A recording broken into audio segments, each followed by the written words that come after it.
Good morning student, BSc third year. आज का हमारा टॉपिक बहुत ही महत्वपूर्ण भी है और इम्पोर्टेंट भी है एग्ज़ाम की दृष्टि से भी और कंपटीशन एग्ज़ाम की दृष्टि से भी, इसलिए थोड़ा सा अच्छे से पढ़ेंगे आज हम इसको। आज का हमारा टॉपिक है भारत की नदियाँ। भारत की नदियाँ। देखिए नदी और नहरों में अंतर पाया जाता है। नहर मानव द्वारा निर्मित होती हैं और जो नदियाँ होती हैं प्रकृति द्वारा निर्मित होती हैं। भारत नदियों का देश है। भारत किस प्रकार का देश है? भारत नदियों का देश है। 4000 से अधिक छोटी बड़ी जो नदियाँ हैं वो भारत में पाई जाती हैं और इनके अपवाह प्रतिरूप की अगर हम बात करें, मुख्य रूप से हम दो भागों में विभाजित करते हैं। एक है हिमालय पर्वत और दूसरा है प्रायद्वीपीय पठार। हिमालय पर्वत की भी अगर हम बात करेंगे तो नदी तंत्र के अकॉर्डिंग हम इसकी बात करेंगे ताकि उस चीज़ों को समझना आसान रहे। सिंधु नदी तंत्र है, ब्रह्मपुत्र नदी तंत्र है और गंगा नदी तंत्र, उसको भी हम 3 भागों में डिवाइड करेंगे। और आज हम बात करेंगे सिंधु नदी तंत्र की। आज हम किसकी बात करेंगे? सिंधु नदी तंत्र की। देखिए क्या होता है कि नदियों हैं, अगर उनका विभाजन कर लिया जाए तो उनको समझना थोड़ा सा आसान रहता है और कोई ना कोई क्वेश्चन कंपटीशन एग्जाम ले लीजिए नदियों से संबंधित आ ही जाता है, इसलिए आपको अच्छे से पढ़ना है और इस पे फोकस के साथ बात करते हैं। आज हम पहले हिमालय के अपवाह तंत्र की बात करेंगे कि जो नदियां हैं किस प्रकार की स्थिति थी, क्या था। आप सभी जानते हैं कि एक समय ऐसा था कि जो हमारी संपूर्ण पृथ्वी पर एक ही महाद्वीप तथा एक ही महासागर हुआ करता था, 33 महासागर हुआ करता था। धीरे धीरे विभाजन हुआ तो हिमालय की जो नदियाँ हैं मुख्य रूप से 3 नदियाँ, सिंधु, सतलज और ब्रह्मपुत्र, वो किस प्रकार की नदी हैं? वो है पूर्ववर्ती नदी। किस प्रकार की नदी है? पूर्ववर्ती नदी है वो। कारण क्या है? पूर्ववर्ती नदी है कि हिमालय की उत्पत्ति से पूर्व उन नदियों वो नदियाँ बहा करती थी। कि हिमालय की उत्पत्ति बाद में हुई है, लेकिन सिंधु, सतलज और ब्रह्मपुत्र जो नदियाँ हैं वो हिमालय से पूर्व की नदियाँ हैं। सही है। तो जैसे जैसे हिमालय की उत्पत्ति होती गई वो नदियाँ काटती गई, किसको? हिमालय को काटती गई और गहरे गार्ज का निर्माण करती गई और वर्तमान समय में भी अपने उसी दिशा से बह रही हैं। जैसे जैसे पर्वत उठा उसको काट दिया, गहरे गार्ज का निर्माण हुआ और वर्तमान समय में भी वो अपनी दिशा में उन्होंने कोई परिवर्तन नहीं किया। प्राचीन समय में जैसे बह रही थी वर्तमान समय में भी उसी प्रकार से वो बह रही हैं। तो गहरे गार्ज का निर्माण किया। आप सभी जानते हैं कि सिंधु गार्ज, सतलज गार्ज और ब्रह्मपुत्र गार्ज की गार्ज का निर्माण करते हैं। गार्ज का अर्थ होता है कि पर्वत ऊपर उठता गया और उसको काटती गई और अपना जो बहाव क्षेत्र था उसी में वो बहती गई। कह सकते हैं कि पूर्ववर्ती नदियों का अर्थ होता है कि हिमालय की उत्पत्ति से पूर्व वो नदियाँ बहा करती थी। जैसे जैसे हिमालय की उत्पत्ति होती गई उन्होंने उस क्षेत्र को काटना प्रारंभ कर दिया। कह सकते हैं कि हिमालय की उत्पत्ति का उन पर कोई अधिक प्रभाव देखने को नहीं मिला। पहले भी उसी क्षेत्र से बहती थी, वर्तमान समय में भी वो उसी क्षेत्र से बहती हैं। देखिए क्या हिमालय की उत्पत्ति से पूर्व तिब्बत के मानसरोवर झील से निकलने वाली सिंधु, सतलज और ब्रह्मपुत्र नदी तीनों एक ही बिल्कुल यहाँ से निकलती है। हिमालय की उत्पत्ति से अगर हम पूर्व की बात करें, ये मानसरोवर झील है। मानसरोवर झील के पास से ही ये आपकी ब्रह्मपुत्र नदी है, ये वाली जो गंगा इस नदी में आके मिल जाती है। ब्रह्मपुत्र नदी है, सिंधु है, सतलज नदी है। ये जो तीनों नदियाँ थी झील से निकलने वाली सिंधु, सतलुज और ब्रह्मपुत्र नदी 33 भूसन्नति में गिरती थी। 33 भूसन्नति में आप सभी जानते हो कि दोनों तरफ क्या था? स्थल भाग था, बीच में 33 भूसन्नति थी। नदियाँ क्या करती थी? उसमें मलबा डालती थी, जिसके कारण क्या होता था? अवसाद डालती रहती थी और आप जानते हैं 33 भूसन्नति में वो अवसाद जमा करती थी। प्रायद्वीपीय पठार की उत्तर भारत की जो नदियाँ थी, आप सभी जानते हैं कि जो 33 भूसन्नति है, हिमालय पर्वत वाला जो भाग है, इसमें पहले कौन सा सागर था? 33 नाम का सागर था। नदियों ने क्या किया? काट छाट कर क्या किया? उन क्षेत्रों में अवसाद जमा करती गई। इसी प्रकार से प्रायद्वीपीय भारत की जो नदियाँ थी जैसे चंबल, बेतवा, सोन, केन, ये सारी नदियाँ भी उत्तर की ओर प्रवाहित होती थी और 33 जो सागर था उसमें क्या करती थी? अवसाद का जमा करती रहती थी। 33 भूसन्नति में ये गिरती थी। 33 भूसन्नति में मलबे पर भारतीय प्लेट का जो दबाव पड़ा उसके कारण क्या हुआ, वृहत हिमालय की उत्पत्ति हुई। मैंने आपको जब पीछे वाले चैप्टर पढ़ाए थे उसमें बताया था कि हिमालय की उत्पत्ति कैसे हुई। आप सभी जानते हैं कि भारतीय प्लेट का दबाव पड़ा जिसके कारण क्या हुआ, जो मलबा था वो किसका रूप धारण कर लिया, उसने वृहत हिमालय का रूप उसने धारण कर लिया। और कह सकते हैं कि सिंधु, सतलज और ब्रह्मपुत्र ये जो तीनों नदी थी, इनके मार्ग में आने वाले वृहत हिमालय को काटकर अपनी दिशा पूर्ववर्त बनाए रखी। इन नदियों ने जैसे जैसे हिमालय की उत्पत्ति हुई, वृहत हिमालय की उत्पत्ति क्यों हुई, क्योंकि नदियों ने क्या किया, टेथिस भूसन्नति में मलबा जमा कर दिया, भारतीय प्लेट का दबाव पड़ा जिसके कारण क्या हुआ, वृहत हिमालय की उत्पत्ति हो गई। लेकिन वृहत हिमालय की उत्पत्ति तो हो गई, लेकिन नदियाँ क्या थी, पूर्ववर्ती थी। जैसे जैसे हिमालय ऊपर उठता गया, सिंधु, सतलज और ब्रह्मपुत्र ये नदी क्या करती गई, उस हिमालय का कटाव करती गई। और अपनी दिशा तो जो थी इन नदियों की, वह पूर्ववर्त दिशा इन्होंने बनाए रखी। पूर्ववर्त का मतलब है जैसे ये नदियाँ पहले बहती थी, वर्तमान समय में भी उसी रास्ते से बह रही हैं। तो ऐसी जो नदियाँ होती हैं उनको बोलते हैं पूर्ववर्ती नदियाँ, कि हिमालय से पूर्व क्या हो चुका था, उनका निर्माण हो चुका था, हिमालय से पूर्व में भी वो नदियाँ बहती थी। अब हम बात करें कि जो वृहत हिमालय था उसका निर्माण कैसे हुआ। ये नदियाँ क्या करती थी, अपने साथ मलबा लेके आती थी। उत्तर भारत की जो प्रायद्वीपीय भारत वाली नदियाँ थी वो भी अपने साथ मलबा लेके आती थी। भूसन्नति में क्या हुआ, मलबे का अत्यधिक अवसाद होने से भारतीय प्लेट का दबाव पड़ा और वृहत हिमालय की क्या हो गई, उत्पत्ति हो गई। जैसे ही वृहत हिमालय की उत्पत्ति हुई, नदियाँ पहले से बह रही थी, जैसे जैसे हिमालय ऊपर उठता गया नदियाँ उसको काटती गई। सही है, नदी काटती गई। अब नदी काटती गई तो गहरे गार्ज का निर्माण हो गया नहीं, कि नदी यहाँ से बह रही है, जैसे ही ये भाग ऊपर उठा नदी ने क्या किया, इसको काट दिया। सही है, तो इस प्रकार क्या हो गया, गहरे गार्ज का निर्माण हुआ। नदी अपने क्षेत्र से बह रही है, जैसे ये टीला है इसको दो भागों में विभाजित कर दिया उन्होंने, कि गहरे गार्ज का निर्माण किया। इस प्रकार से इन गहरे गार्जों में से होकर बही, गहरे गार्ज का निर्माण किया। सिंधु नदी है गार्ज का निर्माण करती है, ब्रह्मपुत्र नदी है गार्ज का निर्माण करती है, सतलज नदी है गार्ज का निर्माण करती है। इस प्रकार की जो नदियाँ होती हैं उन्हें पूर्ववर्ती नदियाँ कहा जाता है। क्यों कहा जाता है, क्योंकि हिमालय पर्वत का जो निर्माण था, वृहत हिमालय का जो निर्माण था वो बाद में हुआ था, और ये नदियाँ पहले से उस क्षेत्र में बहा करती थी। और हिमालय के योगदान में इन नदियों का विशेष योगदान रहा है हिमालय के निर्माण में। कारण क्या था कि अपने साथ मलबा लेके आते थे, टेथिस जो भूसन्नति थी उसमें जमा करते थे। भारतीय प्लेट के दबाव से क्या हुआ, वृहत हिमालय का निर्माण हुआ। वृहत हिमालय का निर्माण हुआ, लेकिन नदी तो बह रही थी, तो जैसे जैसे निर्माण होता गया नदी क्या करती गई, उसको काटती गई, गहरे गार्ज का निर्माण करती गई।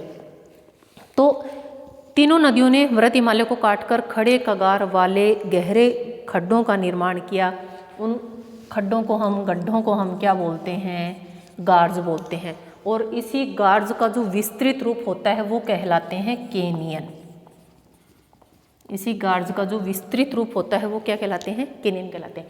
तो जो इन्होंने क्या किया, गार्ज का निर्माण किया, बड़े बड़े गहरे खड़े कगार वाले गार्ज का निर्माण किया, कगार वाले खड़े खड्डों का निर्माण किया, जिनको हम क्या बोलते हैं, गार्ज बोलते हैं। तो जैसे सिंधु गार्ज, तीनों नदियां थी, सिंधु, सतलज और ब्रह्मपुत्र नदी, सिंधु, सतलज और ब्रह्मपुत्र नदी। अब हम बात करेंगे किसकी, सिंधु गार्ज की। सिंधु गार्ज, अब सिंधु गार्ज कहाँ है, जम्मू कश्मीर में सिंधु नदी द्वारा बनाया गया है। जो सिंधु गार्ज है वह कहाँ बनाया गया है, जम्मू कश्मीर में। सिंधु गार्ज, सिंधु नदी ने क्या किया, हिमालय पर्वत जो वृहत हिमालय था उसका कटाव कर दिया, खड़े कगार किनार वाले जो ढाल थे, गहरे गड्ढों का निर्माण हुआ जिसको गार्ज बोलते हैं। सिंधु नदी ने इस प्रकार के गार्ज का निर्माण किया, कहाँ किया, जम्मू कश्मीर में। सिपकिला दर्रा हिमाचल प्रदेश में कौन सी नदी द्वारा बनाया गया है, सिपकिला जो गार्ज है वो सतलज नदी द्वारा बनाया गया है। सतलज नदी, कौन सा गार्ज बनाया, सिपकिला गार्ज।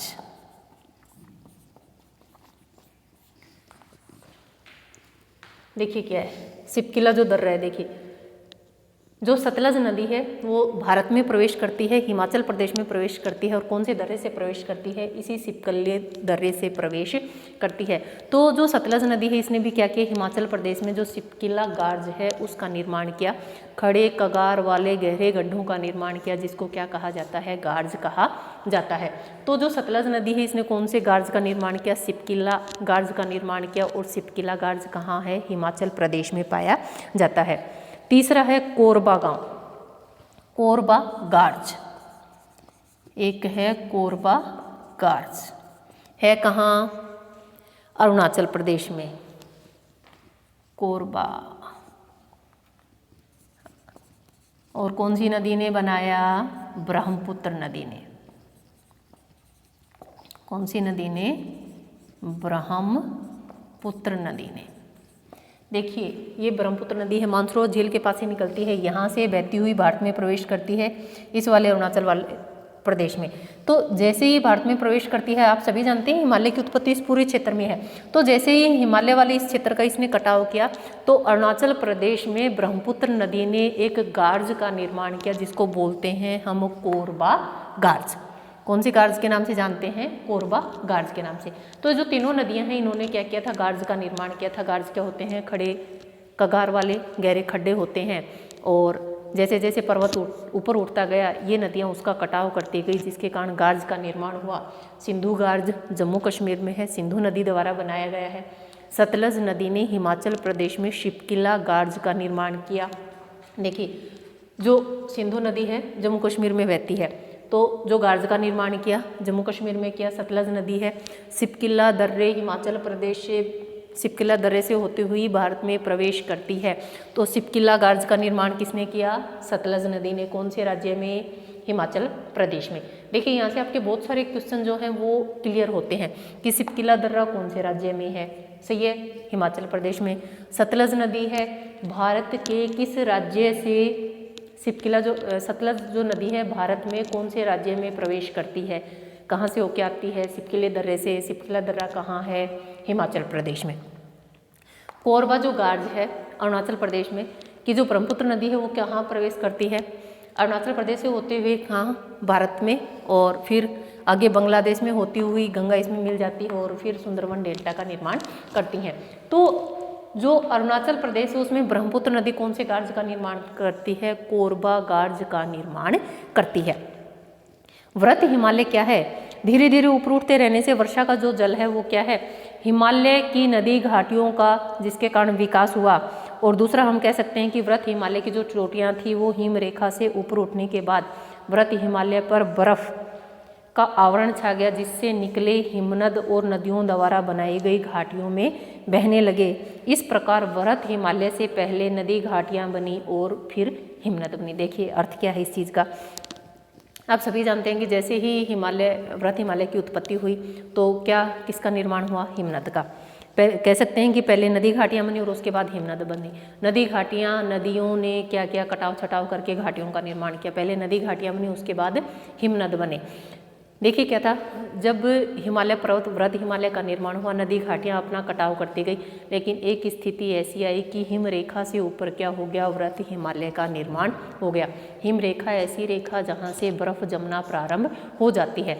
जब हिमालय पर्वत उस ऊंचाई पर पहुंच गया कि वहां पर बर्फ पड़ना क्या होगी, प्रारंभ हो गई, बर्फ का आवरण बन गया, तो क्या हो गया, जो जल था या ऐसे में क्या हो गया, चारों तरफ बर्फ का आवरण छा गया। और बर्फ का आवरण छाने से जिनमें से निकले हिमनद नदियों द्वारा बनाई गई घाटियों से होकर बहने लगे। इस प्रकार व्रत हिमालय से पहले क्या बने थे, नदी घाटियां बनी और नदी घाटियों पर फिर हिमनद। अब नदी घाटियां बनी, अब हिमनद, अब बर्फ ही बर्फ का आवरण छा गया। अब बर्फ पिघलती, या कह सकते हैं जो नदी है वो कहाँ से निकलती, ग्लेशियर से निकलती और नदी घाटियों में होकर क्या होने लगी, वह प्रवाहित होने लगी। कारण क्या था, जैसे ही व्रत हिमालय की ऊंचाई बढ़ी, हिम रेखा से ऊपर निकल गया। हिम रेखा से जैसे ही ऊपर निकला व्रत हिमालय, हिम रेखा वह स्थान जहाँ पर बर्फ जमना प्रारंभ हो जाती है, तो क्या हुआ, बर्फ ही बर्फ, क्या हुआ, बर्फ ही बर्फ, चारों तरफ बर्फ का आवरण। तो नदी घाटियों का विकास था और हिमनदों का निर्माण हो गया। तो उसमें क्या हुआ, जितनी भी नदी निकली, या कह सकते हैं कि हिमनद का विकास होने से नदियों द्वारा बनाई गई घाटियों से होकर वो क्या होने लगे, बहने लगे। जो हिमनद होते हैं, हिम की नदी, वो क्या हुए, हिमनद क्या होते हैं, हिम की नदी, नदियों द्वारा बनाई गई घाटियों से वो होकर बहने लगे। जिस प्रकार से नदी बहती है उसी प्रकार से हिमनद, बर्फ की नदी भी आगे प्रवाहित होती है। तो इस प्रकार उन्होंने कहा कि हिमालय, जो वृहत हिमालय है, उससे पहले नदी घाटियाँ बनी और नदी घाटियाँ या फिर हिमनद बने और फिर हिमनद बने। तो जैसे जैसे वृहत हिमालय की ऊंचाई बढ़ती गई, हिमरेखा आ गई, बर्फ का आवरण जम गया, जिसके कारण हिम नदियाँ बनी और उन घाटियों से होकर वो बहने लगी। इस प्रकार की जो नदियाँ होती हैं अनुवर्ती नदियाँ कहा जाता है। क्यों कहा जाता है? क्योंकि ये ढाल बनने के पश्चात ढाल के अनुरूप बहना प्रारंभ कर देती हैं। इस प्रकार की जो नदियाँ होती हैं अनुवर्ती नदियाँ उनको कहते हैं। क्यों? क्योंकि क्या हुआ, ढाल का निर्माण हुआ और ढाल के अनुरूप ये बहना प्रारंभ कर देती हैं। वृहत हिमालय द्वारा की जो नदियाँ थी अवसाद लेके आती थी और वृहत हिमालय के दक्षिण में क्या थी, टेथिस भूसन्नति में जमा कर देती थी। देखिए आप सभी जानते हैं कि हमने हिमालय को 3 भागों में विभाजित किया था, वृहत हिमालय, मध्य हिमालय और लघु हिमालय। तो हिमालय की उत्पत्ति वाला चैप्टर पहले देखना, फिर ये नदियाँ पढ़ना। आपने देखा होगा कि ये वृहत हिमालय का निर्माण हुआ, इसी के दक्षिण में क्या था, टेथिस जो सागर था, टेथिस बोलते हैं, टेथिस। इस नदियों ने क्या किया, इस वाले भाग के, इसके दक्षिणी भाग में क्या किया, अवसाद का जमाव किया, वापस दबाव पड़ा, फिर दूसरे हिमालय का निर्माण हुआ, फिर उसके आगे वाले जो क्षेत्र में सेम वही स्थितियां बनती गई और जो हिमालय है उसका 3 चरणों में क्या हुआ, विकास हुआ। तो इसमें क्या था कि पहले वाली जो नदियां बहती थी अवसाद का जमा किया, भारतीय जो प्लेट है उसका दबाव पड़ा, जिसके कारण क्या हुआ, वृहत हिमालय का निर्माण हुआ। इसी के दक्षिण में वापिस से क्या हुआ कि हिमालय से जितनी भी नदियां निकलती थी, वृहत हिमालय से जितनी भी नदियां निकलती थी, उन नदियों द्वारा क्या लेके आया जाता था, अवसाद लिया जाता था और वह अवसाद दक्षिण में इस टेथिस भूसन्नति में क्या किया जाता था, जमा किया जाता था और विभिन्न चट्टानें जैसे बलुआ पत्थर है, चूना पत्थर है इत्यादि का वहाँ पर निक्षेप हुआ। क्यों? क्योंकि नदियाँ अपने साथ उनको लेके आती थी, उन सभी का क्या हुआ, निक्षेप हुआ, जिसके कारण जो टेथिस है उसकी तलहटी में अवसाद बढ़ता गया और वह लटकती गई, उसका क्या हुआ, अत्यधिक विकास होता गया। कि आप सभी जानते हैं कि वृहत हिमालय का जो निर्माण हुआ वो भूसन्नति के कारण हुआ था। नदियाँ अवसाद लेके जाती थी, जिसके कारण क्या हुआ, भूसन्नति का निर्माण हुआ। भूसन्नति पर दबाव पड़ने से क्या हुआ, जो हिमालय के अन्य भाग थे उनका भी विकास होता चला गया। तो हिमालय का जो विकास हुआ वो एक चरण में नहीं हुआ, आप सभी जानते हैं, अलग अलग चरणों में उसका विकास हुआ था। जितना अवसाद मिला उस अनुपात में हिमालय की ऊंचाई बढ़ती गई थी। दूसरा इन्होंने कहा कि टेथिस की जो तलहटी थी उसमें अवसाद जमा होता गया और भारतीय प्लेट का दबाव पड़ा, फिर लघु हिमालय का निर्माण हुआ और लघु हिमालय से निकलने वाली, वृहत हिमालय से निकलने वाली जितनी भी नदियाँ थी, वृहत हिमालय से निकलने वाली नदियाँ कौन थी, गंगा, यमुना, काली, गंडक, कोसी। देखिए अब वृहत हिमालय का निर्माण हो चुका था, लघु हिमालय का निर्माण हुआ। पहले वृहत हिमालय का निर्माण हुआ, फिर लघु हिमालय का निर्माण हुआ और वृहत हिमालय से जितनी भी नदियाँ निकलती थी, गंगा, यमुना, काली, गंडक, कोसी, तीस्ता, इन्होंने क्या किया, मध्य हिमालय को काटना प्रारंभ कर दिया। मध्य हिमालय को काटकर अपनी घाटी को पूर्ववर्ती बनाए रखा। इसलिए ये मध्य या जो शिवालिक हिमालय की नदियां हैं वो पूर्ववर्ती नदियां कहलाती हैं। देखिए सेम स्थिति रहती है कि हिमालय पर्वत का निर्माण बाद में हुआ, लेकिन जो नदियां पहले से बह रही थी, वृहत हिमालय से जो नदियां निकल रही थी, उन्होंने क्या किया, मध्य हिमालय को काटना प्रारंभ कर दिया और इस प्रकार की जो नदियाँ हैं वो पूर्ववर्ती नदियाँ कहलाती हैं। मध्य हिमालय से निकलने वाली नदियाँ किधर बहेंगी और दक्षिण में क्या करेंगी, जो अवसाद है उसका जमा करेंगी और दक्षिण में टेथिस भूसन्नति में अवसाद करेंगे। भारतीय प्लेट के उत्तर पूर्व की ओर खिसकने से, या हम कह सकते हैं कि उस पर दबाव पड़ने से शिवालिक श्रेणी का क्या हुआ, निर्माण हुआ। सबसे आप सभी जानते हो सबसे छोटी कौन सी थी, शिवालिक या लघु श्रेणी। और एक चीज़ और बताया इन्होंने कि जिसके कारण क्या हुआ, शिवालिक श्रेणी का निर्माण हुआ, मध्य हिमालय से जितनी भी नदियां निकलती थी उन्होंने अवसाद का जमाव अपने दक्षिण में किया। इधर से जो भारतीय प्लेट थी उत्तर पूर्व की ओर खिसक गई, दबाव पड़ा, जिसके कारण क्या हुआ क्या हुआ, लघु हिमालय का निर्माण हुआ। दूसरा इन्होंने कहा, अगर इसकी बात हम करें तो एक चीज़ और याद रखना है यहाँ कि मध्य हिमालय की जो उत्पत्ति है उसके पश्चात ब्रह्मपुत्र नदी का जल मध्य हिमालय के जो पर्वत हैं, दक्षिणी पर्वतपाद हैं, उसके सहारे पूर्व से पश्चिम की ओर बहने लगा और कह सकते हैं कि पश्चिम में पाकिस्तान की सिंधु नदी में मिलकर अरब सागर में पहुंच जाता था। इंडो ब्रहा या शिवालिक नदी के नाम से उसको जाना जाता है। वह अपनी घाटी में अवसादन करती रहती थी। इसी अवसादन पर भारतीय प्लेट के उत्तर पूर्व में गतिशील होने पर अब दबाव बढ़ा और शिवालिक पर्वत की उत्पत्ति हुई और मध्य हिमालय से निकलने वाली जितनी भी नदियां थी उन्होंने उसको काटना प्रारंभ कर दिया और शिवालिक के लिए पूर्ववर्ती कहलाई। क्योंकि मध्य हिमालय से जो नदियां निकली उसके कारण क्या हुआ, शिवालिक की उत्पत्ति हुई थी, लेकिन उसने शिवालिक को काटना भी प्रारंभ कर दिया। इसलिए इस प्रकार की जो नदियां होती हैं पूर्ववर्ती नदियां कहलाती हैं कि हिमालय के निर्माण से पूर्व उनका क्या हो चुका था, उससे पहले भी वह उस क्षेत्र में बहती थी। नदियों ने जितना अवसाद इकट्ठा किया या टेथिस भूसन्नति में जितना अवसाद मिला उसी अवसाद के अकॉर्डिंग ही क्या हुआ था, इसी हिमालय की उत्पत्ति हुई थी। अवसाद अधिक मिला तो वृहत हिमालय की उत्पत्ति हुई, फिर जैसे कम मिला तो लघु हिमालय, मध्य हिमालय, इन सभी की उत्पत्ति हुई है। एक चीज़ और बताई इन्होंने कि शिवालिक की जो उत्पत्ति हुई उसके समय अरावली, दिल्ली, कटक ऊपर उठा, जिसे इंडो ब्रहा जो नदी था उसका मार्ग क्या हो गया, अवरुद्ध हो गया, मार्ग रुक गया। और कह सकते हैं कि दिल्ली, अरावली, कटक के जो पश्चिमी घाटी थी वह सूख गई और ऐसी जो घाटी सूख जाती है परितक्त्य घाटी के नाम से जानते हैं। वर्तमान में अगर हम बात करें तो सरस्वती नदी या घग्गर नदी किस रूप में जानी जाती है, अवशिष्ट घाटी के रूप में वह हरियाणा तथा राजस्थान में स्थित है। कह सकते हैं कि एक ऐसी नदी जो प्राचीन समय में बहा करती थी लेकिन वर्तमान समय में क्या हो चुकी है, लुप्त हो चुकी है। और क्या हुआ, कोई क्षेत्र भाग बहुत अधिक ऊपर उठने की वजह से क्या हुआ, वह मार्ग अवरुद्ध हो गया, परितक्त्य घाटी का निर्माण करती है। और कह सकते हैं कि सरस्वती या घग्गर नदी वर्तमान समय में लुप्त हो चुकी है।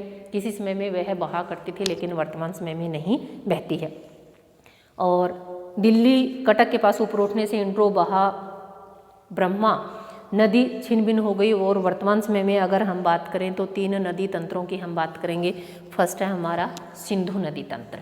फर्स्ट कौन सा है, सिंधु नदी तंत्र। पूर्ववर्ती नदियां वो होती हैं जो हिमालय के पूर्व से भी उस क्षेत्र में बहा करती थी।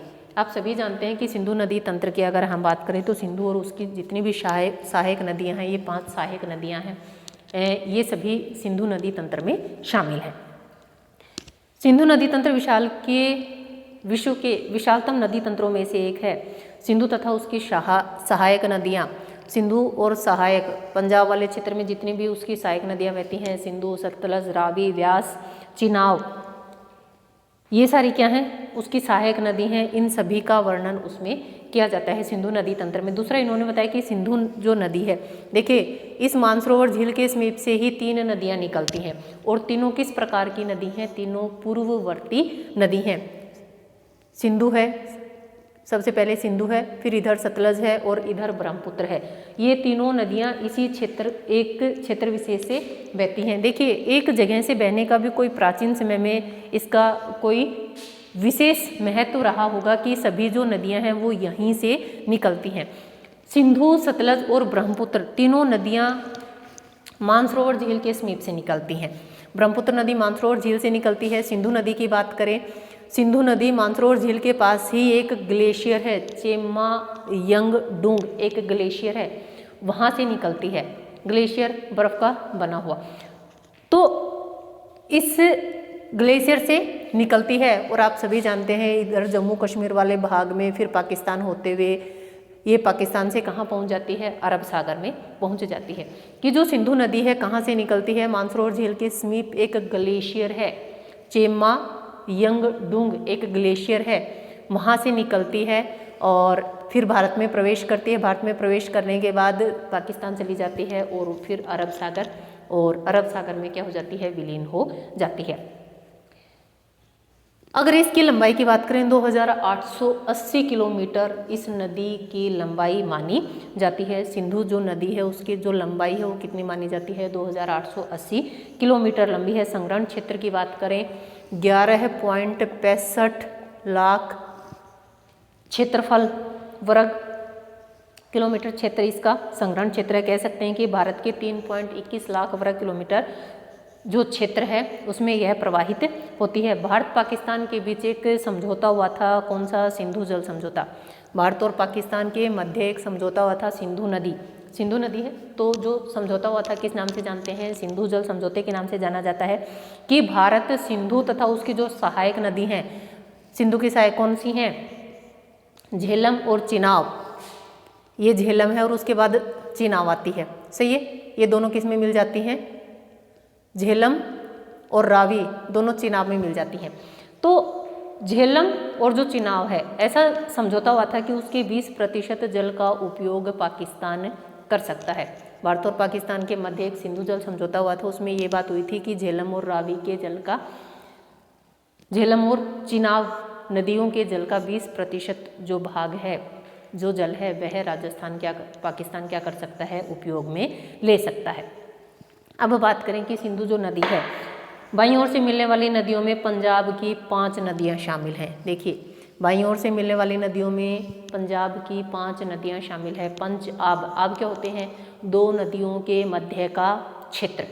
आब क्या होते हैं? 2 नदियों के मध्य का क्षेत्र, बहुत ही उपजाऊ क्षेत्र होता है।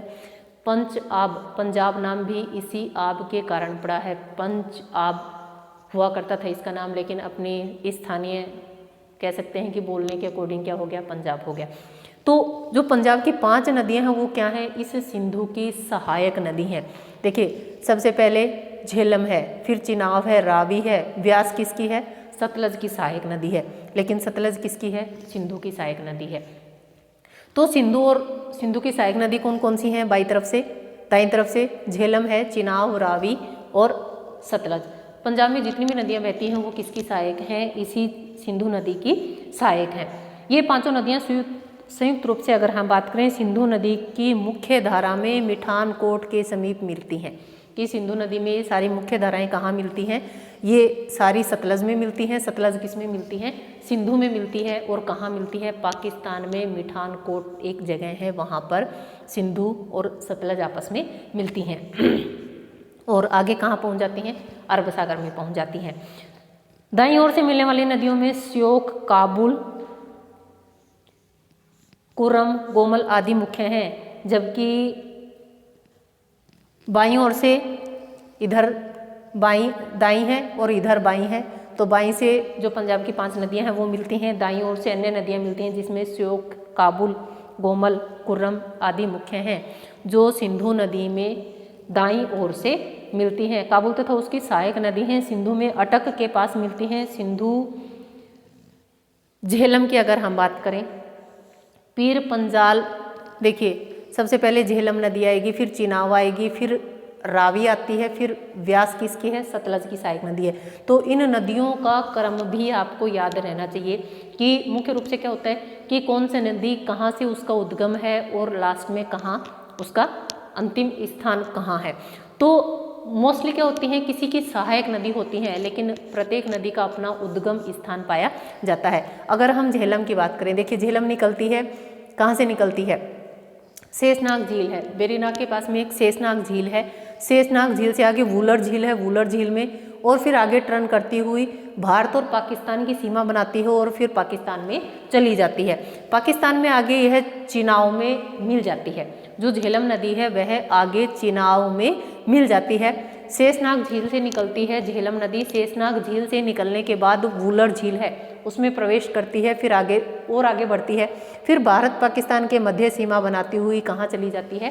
पाकिस्तान में चली जाती है। पाकिस्तान में कुछ समय बहने के बाद आगे चिनाब नदी में मिल जाती है। तो मुजफ्फराबाद के निकट भारत पाकिस्तान के बीच सीमा बनाती है और समानांतर बहती है कश्मीर की घाटी में अनंतनाग से बारामूला तक। अगर हम बात करें किसकी? झेलम की। झेलम जो नदी है सर्पाकार रूप में बहती है। अब सर्पाकार रूप में बहती है तो नौका गम्य है, उसमें हम नाव से परिवहन कर सकते हैं। नाव के माध्यम से सामान को या एक स्थान से दूसरे स्थान पर हम आसानी से जा सकते हैं। जो झेलम नदी है अनंतनाग से बारामूला के मध्य किस प्रकार की है? नौका गम्य है। कारण क्या है? ऐसे सर्पाकार रूप में बहती है, जिसके कारण वह नौकागम्य है। बहुत अधिक पानी का इतना तीव्र वेग नहीं होता, जिसके कारण उसमें नौका परिवहन आसानी से किया जा सकता है। कई बार आ जाता है कि कौन सी नदी है जो नौकागम्य के, हिमालय की कौन सी नदी है जो नौकागम्य के अनुकूल है, तो हम क्या कहेंगे, झेलम नदी अनंतनाग से लेकर बारामूला तक क्या है, नौकागम्य नदी है। उसके बाद कौन सी नदी आती है, चिनाब। चिनाब कहाँ से निकलती है, हिमाचल प्रदेश। हिमाचल प्रदेश में एक बारालाचा दर्रा है, बारालाचा दर्रा है। दर्रे की ऊंचाई है 4883 मीटर समुद्र तल से। कितनी ऊंचाई पर स्थित है, बारालाचा दर्रा हिमाचल प्रदेश में 4883 मीटर की ऊंचाई पर स्थित है, जहाँ से चिनाब नदी का उद्गम होता है। अब चिनाब नदी निकलती है। चिनाब के बाद आती है कौन सी नदी आती है, चिनाब जो नदी है सिंधु की सबसे विशालतम सहायक नदी है। देखिए ये सिंधु है और ये चिनाब है। चिनाब नदी मुख्य सहायक नदी है, किसकी है, सिंधु नदी की, जो हिमाचल प्रदेश में जिसको चंद्रभागा के नाम से जानते हैं। हिमाचल प्रदेश में इसको किस नाम से जानते हैं, चंद्रभागा के नाम से जानते हैं। यह जो नदी है लाहुल में बारालाचा दर्रे के दोनों ओर एक चंद्र और भागा दो धाराओं के रूप में या दो नदियों के रूप में निकलती है, और जब मिलती है उसके बाद किस नाम से जानी जाती है, चिनाब के नाम से जानी जाती है। वैसे हिमाचल प्रदेश में इसको चंद्रभागा के नाम से जाना जाता है। इसके बाद है रावी। देखिए ये तीनों रोहतांग दर्रे से, चिनाब, रावी, व्यास, उसी के आसपास वाले क्षेत्र से क्या है, इन तीनों नदियों की उत्पत्ति होती है। आगे बात हम किसकी करेंगे, रावी की। रावी का जो उद्गम है रोहतांग दर्रे के समीप से है, और व्यास का जो उद्गम है वो भी कहाँ से है, रोहतांग दर्रे के समीप से है। और इसी के पास से व्यास कुंड से क्या निकलती है, व्यास कुंड से एक व्यास नदी निकलती है। देखिए ये वाली व्यास नदी है, किसकी है, सतलज की सहायक नदी है। ये व्यास नदी भी कहाँ से निकलती है, इसी व्यास कुंड है पास में, वहीं से निकलती है। इस घाटी को कुल्लू घाटी भी कहा जाता है। जो व्यास है, ये देखिए जो व्यास नदी है ये किसकी सहायक नदी है, सतलज की सहायक नदी है। सतलज कहाँ से निकलती है, राकसताल से निकलती है, और सिपकिल्ला दर्रे हिमाचल प्रदेश में क्या करती है, सिपकिल्ले दर्रे से भारत में प्रवेश करती है। ये सतलज नदी कौन से दर्रे से होकर भारत में प्रवेश करती है, सिपकिल्ला दर्रे से होकर हिमाचल प्रदेश में भारत में प्रवेश करती है। और व्यास नदी उसकी सहायिका आगे पाकिस्तान में जाती हुई सिंधु नदी में मिल जाती है, और आगे अरब सागर में क्या हो जाती हैं, विलीन हो जाती है।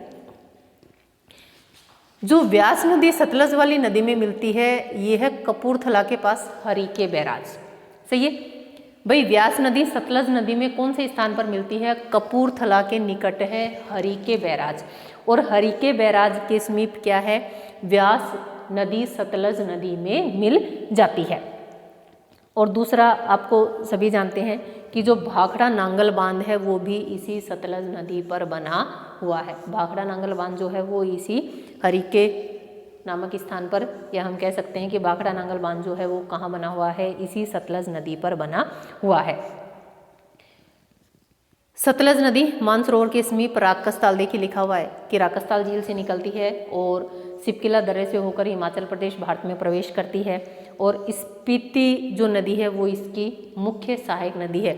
जो सतलज नदी है इसकी एक सहायक नदी है जिसको हम बोलते हैं स्पीति।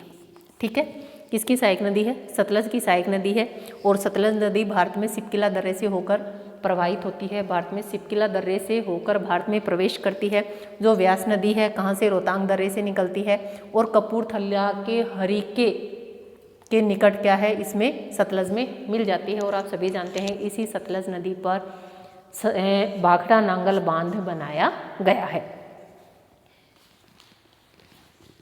ये था हमारा कौन सा, सिंधु नदी तंत्र की। सिंधु नदी और उसकी जो सहायक नदियां हैं हमने आज उन सभी की इसमें क्या की, बात की कि कौन सी नदी कहाँ से निकलती है।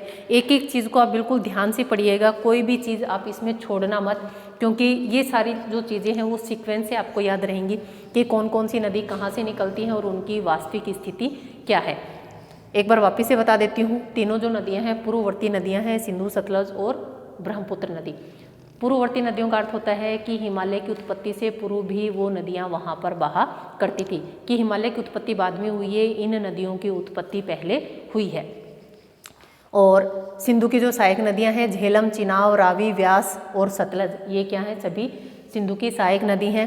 सिंधु नदी जम्मू कश्मीर में बहती हुई पाकिस्तान में बहती हुई अरब सागर में गिर जाती हैं और ये सभी इसकी सहायक नदी हैं। सिंधु जल बंटवारा हुआ है पाकिस्तान के साथ कि वह झेलम और जो चिनाब है उसके जल के 20% जल का वह उपयोग कर सकता है। ये था हमारा सिंधु नदी तंत्र। एक बार अच्छे से देखिएगा आप इसको। आज का आपका क्वेश्चन है, सिंधु नदी तंत्र की एकमात्र ऐसी कौन सी नदी है जिसमें नौका परिवहन किया जाता है और कहाँ से कहाँ तक किया जाता है। ठीक है। दूसरा बताएंगे कि रोहतांग दर्रे से कौन कौन सी नदियाँ निकलती हैं। सतलज नदी भारत में कौन से दर्रे से होकर प्रवेश करती है। ठीक है। और ये कुछ क्वेश्चन हैं जिनका आप मुझे कमेंट करके आंसर दें। आज के लिए इतना ही, धन्यवाद।